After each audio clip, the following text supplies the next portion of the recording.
Halo semuanya, perkenalkan saya Jevan Robinson Joel Simatupang dengan NIM 130170032 sebagai tugas dari mata kuliah TK 4028 Teknologi Pengolahan Limbah Plastik akan mempresentasikan contoh model bisnis yang cocok diaplikasikan dalam pengolahan limbah plastik di Indonesia. Model bisnis merupakan aspek yang penting untuk diperhatikan dalam implementasi teknologi pengolahan sampah plastik dalam suatu negara termasuk Indonesia. Untuk mendapatkan model bisnis yang baik, diperlukan inovasi yang dapat membawa perubahan pada sistem yang ada untuk membuahkan hasil yang lebih baik dari sebelumnya. Oleh karena itu, perlu ditentukan terlebih dahulu sistem yang ada beserta permasalahan yang didapat pada sistem tersebut. Pada hierarki pengolahan limbah plastik, prevention berada di bagian puncak, sedangkan capture and remove berada di bagian bawah. Jika dilihat, permasalahan mengenai limbah plastik di Indonesia umumnya masih bergerak pada bidang capture and remove serta dispose, di mana masih banyak sampah plastik di Indonesia yang belum diolah dengan benar dan masih ditampung di tempat penampungan atau bahkan ada yang tersebar di tempat yang tidak seharusnya dan mengakibatkan permasalahan lingkungan.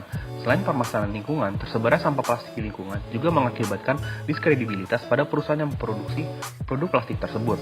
Hal ini dikarenakan pada Undang-Undang Nomor 18 Tahun 2008 Pasal 15 tertera peraturan yang menyatakan bahwa seluruh produsen limbah yang tidak dapat terurai secara alami wajib mengolah sampahnya sendiri.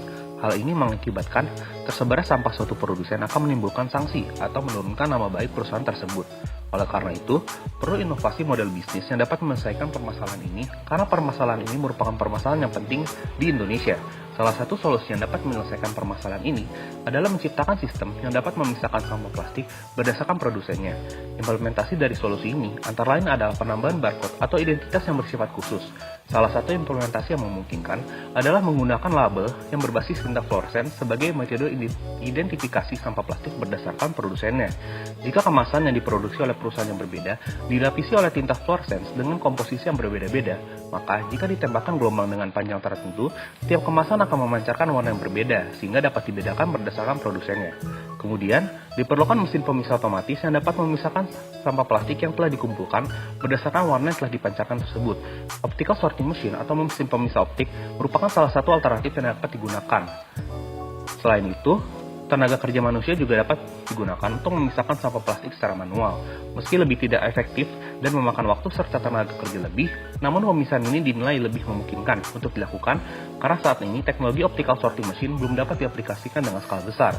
Keperluan lain yang harus dipersiapkan selain tenaga kerja dan pengaplikasian solusi ini adalah diperlukannya pabrik yang dapat memproduksi tinta fluorescence yang akan digunakan.